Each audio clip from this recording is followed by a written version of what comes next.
जय हिंद साथियों, मैं मेजर अमित टाक, भूतपूर्व सेना भर्ती चिकित्सा अधिकारी। आज हम बात करने वाले हैं कुछ बहुत ही महत्वपूर्ण मेडिकल पॉइंट्स पे।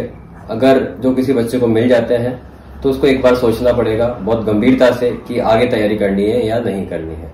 दोस्तों, ये पॉइंट जो है मेडिकल पॉइंट इसलिए महत्वपूर्ण है क्योंकि एक फौजी को हथियार उठाना पड़ता है और एक हथियार चलाने के लिए सही मस्तिष्क, सही हाथ और सही आंखें ये अनिवार्य होता है। तो पहला पॉइंट जो है हमारा वो है हमारी आंखें जो है वो बिल्कुल ठीक रहे।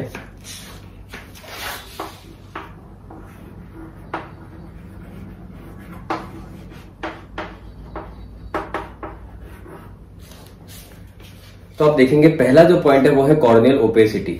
अगर किसी को कॉर्नियल ओपेसिटी का पॉइंट मिलता है तो आप मान लीजिए कि कॉर्नियल ओपेसिटी का इलाज भी नहीं है, और अगर ये पॉइंट आ गया है और वाकई में कॉर्नियल ओपेसिटी है तो अगली बार फौज की तैयारी करने का कोई फायदा नहीं मिलने वाला है।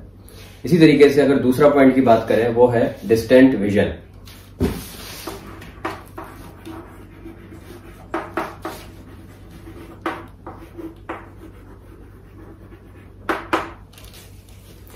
जिसे अक्सर बच्चे बोलते हैं 6x6 वाला point.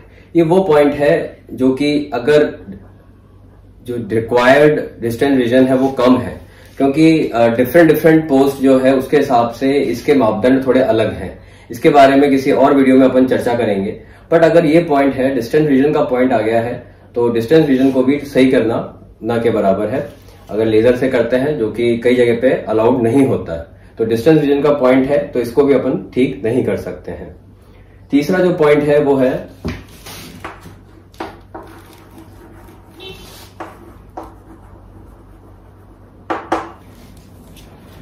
Colour vision. Colour vision को लेके मैंने काफी डिटेल वीडियो बनाया है। इसके बावजूद भी कई बार बच्चों को कुछ क्वेश्चंस होते हैं तो आप पूछ सकते हैं। कलर ब्लाइंडनेस, अगर किसी बच्चे को कलर विजन में प्रॉब्लम है, कलर चार्ट्स नहीं दिख रहे हैं, तो ये भी एक बहुत इंपॉर्टेंट पॉइंट है। अगर आप कलर ब्लाइंडनेस है तो आपको फौज की तैयारी करने की बिल्कुल जरूरत नहीं है। तो ये तीन जो पॉइंट्स है ये तो है आंखों को लेके।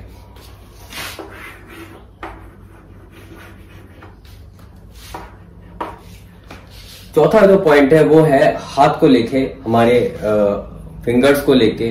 तो जब हमारे फिंगर्स की जो बनावट है वो बिल्कुल ठीक होनी चाहिए। ठीक है, हमारे अंगूठे की बनावट ठीक होनी चाहिए, हमारे जॉइंट्स ठीक होने चाहिए, और साथ ही साथ में जो फिंगर के मूवमेंट्स हैं, जो अंगूठे के मूवमेंट्स हैं, ये भी बिल्कुल ठीक होने चाहिए। ये काफी इंपॉर्टेंट बात है। अगर किसी प्रकार की डिफॉर्मिटी है, उंगली मुड़ नहीं रही है, तो ये अनफिट का पॉइंट बन सकता है। तो इसको गंभीरता से लिया जाता है। दूसरा कारण ये है कि हाथ के अंदर, हाथ जो है एक सैल्यूट करने के काम में भी आता है फौजी के, तो हाथ का बिल्कुल ठीक होना बहुत आवश्यक है।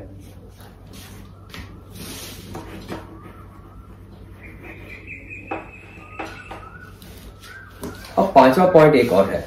अपन ने बात करी है आंखों को लेके, हाथों को लेके।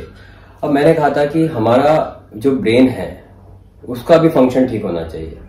अब ब्रेन की जो जांच है उसमें एक पॉइंट जो है हम बात करते हैं साइकेट्रिक पॉइंट। साइकेट्रिक पॉइंट मतलब जो भी बच्चा है जो फौज के लिए तैयारी कर रहा है, किसी प्रकार का डिप्रेशन, किसी प्रकार की एंजाइटी, किसी प्रकार का एग्रेसिवनेस, इस प्रकार की कोई उसको प्रॉब्लम नहीं होनी चाहिए। अगर इस प्रकार का या उसको समझने में कोई दिक्कत आती है तो ऐसे बंदे को हथियार देना घातक सिद्ध हो सकता है। तो साइकेट्रिक पॉइंट किसी हालत में भी नहीं मिलना चाहिए। अगर ये पॉइंट्स किसी को मिलते हैं